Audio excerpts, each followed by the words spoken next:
here is the Tapo C320WS. This is the 2K 4 megapixel Starlight Color at Night Wi-Fi camera. This can go outdoors, so it's IP66 rated. It can have a memory card in it up to 512 gigabytes, or you can choose for their cloud storage. And it also does person or vehicle detection. So it'll let you know immediately as soon as something passes the camera. Let's get this unboxed and see how good it is. So I've got your quick start instructions and a template for screwing it against the wall. Your power supply. Now I have reviewed two Tapo cameras now, an indoor pan and tilt and an outdoor pan and tilt, and they both had 3 meters of cable. I'm assuming that's gonna have 3 meters of cable as well. Now that's a waterproof connection for outside, a washer, the raw plugs and screws, and the camera itself. Okay, so the first thing I noticed as looking at this, you've got your power socket on there, so your power supply will go in, and presumably that will all work just like that. Like the other cameras, get it straight on the app on your phone, we'll configure it in a minute, but then it's got an RJ45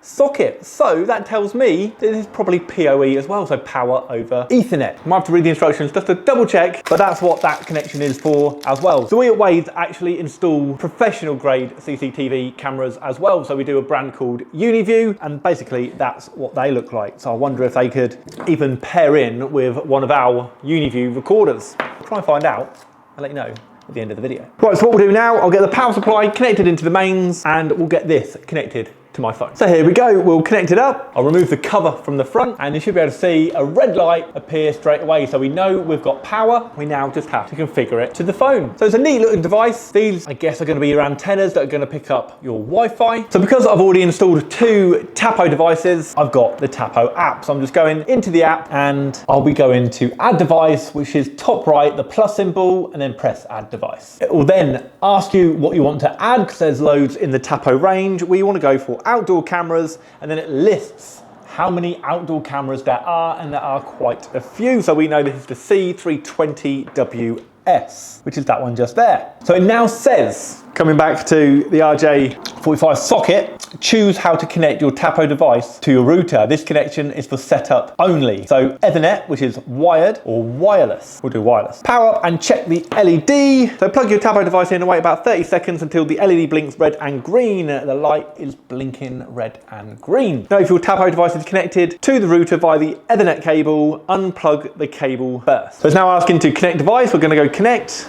It says connecting to device. Tapo is looking for your Tapo device. Make sure you've connected to your Tapo device Wi-Fi. So I've got to go into settings, into Wi-Fi, and make sure we're on Tapo. The phone's already done it. It's already turned it over to Tapo. So we'll go back to the app. At the minute it says unable to connect to your Tapo device. Now that may mean I didn't have it close enough. So we're just going to click try again, and I'm going to get them really close. The first time I installed the pan and tilt camera, the camera and the phone was a little bit apart, not much, and it didn't find it. Right, so this time holding it like that, it found it straight away. So whether that's where the signal is in the actual camera to the phone, don't know. You'd assume you could have it a little way apart, but it does seem the closer you have it, the better or faster it's going to connect. So it now says choose your network. So we need my Wade's network, got an access point above my head. I'm in the shop at the minute. So just put the password in and then we should be all ready to go. And you might have heard that said connecting to Wi-Fi coming out the speaker built in the camera.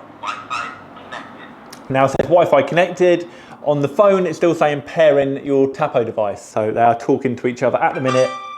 You heard the noise. That should mean it's putting it into the app. So I'll now have 3 cameras in the app. I'm not sure the other 2 are plugged in at the minute, but you'll still see them. It'll just say offline. And then it goes straight into this message, which the other 2 cameras did as well. So it just tells you that you can name your device. I'm just going to keep it as the default. And then asks you what room you want to put it in. I'm just going to say study. And then it asks you for an icon. I'm just going to go for the car icon because it's the first one I looked at. You have configured your Tapo device and it's ready for use. So you click sounds good, and then it goes into the Tapo Cloud Care. So this is where you can pay monthly for your storage. Now it's a very convenient way of looking after your storage. You just pay them, I think it starts at £2.49 for one device, and then it keeps going up for more devices. I actually said the full price is in my last video on the Tapo C500, I think it was, so you can always go back and look at that. But for now, I'm going to skip it. Like I said, you can just put an SD card in up to 512 gig, and that will record all your storage if you didn't want to pay monthly, which I think is quite a good option. So there we go. Hopefully the camera will pick it up. I've got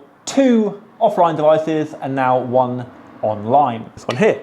So we click into it, we'll see how good the picture quality is. So it's now going to tell us what it can actually do. So it's got event alerts, configure push notifications to notify you when your camera detects motion, just visiting the camera settings, full color at night. See everything in full color at any time with high resolution sensor and integrated spotlight. Smart night vision mode. So automatically switch from black and white to full color monitoring, turning on the spotlights when it detects motion. So it must have some lights built in there. When there's motion, there'll be lights coming out, and that's actually probably how it's getting the color at night. AI powered person detection. So this will intelligently detect if there's a human there, and the other camera does this as well. So on your notification, it comes up person detected, and then you can go in and click on that notification and see who it is. It just needs to do an update, so we'll set it on the update and we'll be back in a minute. While it's doing the update, if you like this type of content, please do subscribe to this YouTube channel. I'm committed to doing much more than I ever have before on my YouTube channel,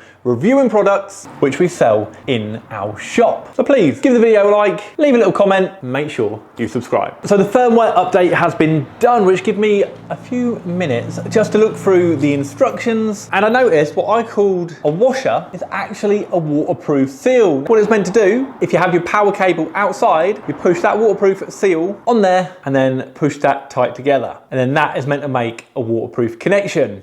And I guess it would, because this is all plastic, and then that's like a rubberized seal. However, if that's going to be out in lots and lots of rain, I would still prefer to put that in a waterproof box. So all of that. Screw this up, put that in a waterproof box. Be much safer.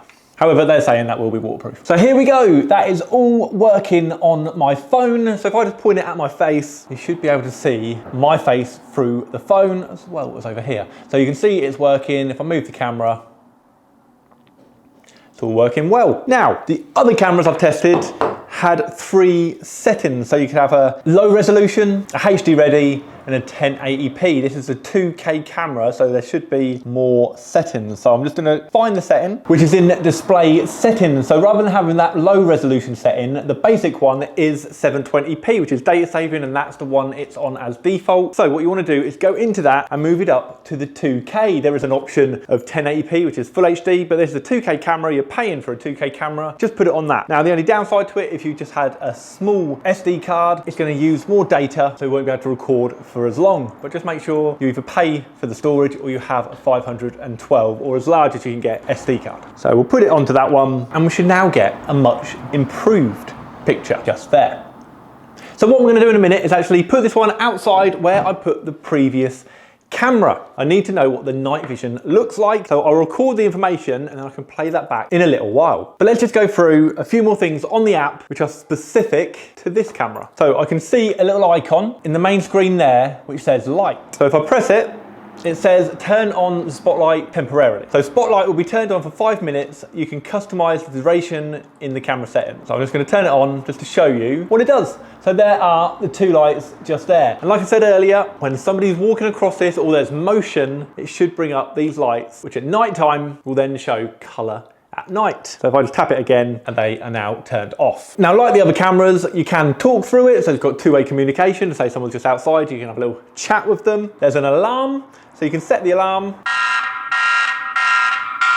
So when there's motion, it will actually make that noise. So somebody knows they've been caught out if they're where they shouldn't be.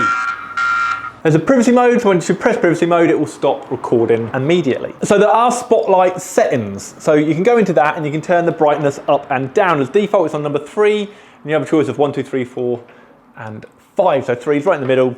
Up to you if you want to turn it, make it brighter or duller. And then you have your duration, and it allows you to have the lights on for up to 30 minutes. So 5 minutes, 10 minutes, 15 or 30. As default, it's on 5. It actually keeps coming up and saying person detected because it's seeing me. Now it also has an option of night mode settings, and the minute it's on infrared mode. So only use infrared light to create black and white images at night. The next one is full color mode. So this turns on the spotlights to clearly see in vivid color all night long. And smart mode, switch from infrared to full color mode when an event is detected to provide colourful images. So you can choose whichever one you want out of them. Now the reason why you wouldn't want the spotlights on, I guess, is if you're pointing this out onto a main road, or like my house, I've just got a path and then it's a road. If I had that out and it's flashing on and off all the time, that'd be very annoying for anyone passing by. So that would be why you'd probably just have infrared. But as long as it's not going to annoy anyone, use the lights. It's going to make it a better picture. So for now, smart mode. So next job, let's go screw this up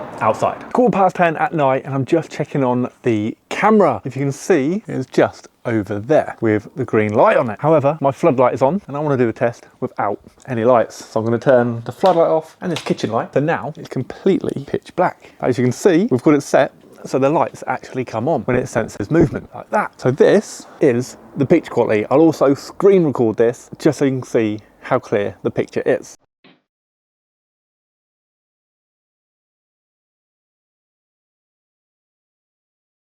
Right, so I'm going to try all the modes tonight. So I was on smart mode, which means it's an infrared picture until I go outside, the lights come on, and then it's a colour picture. I'm now going to try full colour mode. So switch it over to that. I'm assuming, rather than being infrared at any time, it's always on colour. Let's turn these lights out and find out.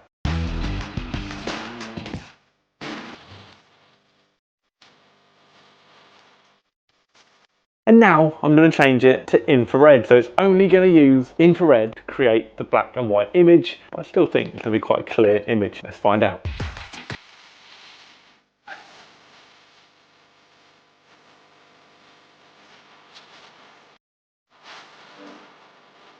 So whichever mode you put this on, this camera does give out a very clear picture. Now, I did find, in my opinion, that the black and white image, you could actually see further. So you could see right to the hedgerow, whereas when the lights were on, it just seemed to darken the parts further away from the camera. I guess closer to the camera is the important part, but if you did want to see further back, I'd probably stick it in the black and white mode. Now, earlier on in the video, I did mention about the Ethernet socket that is on this camera. Now you can use that for your network connection. It isn't PoE, so power over Ethernet. You can't power it like that. However, I did a quick Google search and somebody has got one of these and they have used some adapters. I'll show you what they look like, and I just took a screenshot and they look like that. So how do they work? What you would do, you would get your power supply that came with the camera, plug it in near the router. You'd get one of the RJ45 sockets on there, plug that into your router, and then have your long cable plugged into the back of that, running where your camera is, plug it in to the other adapter, so then you can hardwire it into the power supply socket and put your RJ45 cable into the socket on the camera. The guy who did this review tested up to 20 meters and said it works well. So if you haven't got power near where you need it, or your Wi-Fi is not great, then that would be a good way of extending the camera's capabilities. If there's anything else that I haven't covered and you want to know, please leave a comment and I'll try and get back to you as soon as possible. Up on the screen now, I'll leave you a review from one of the other cameras.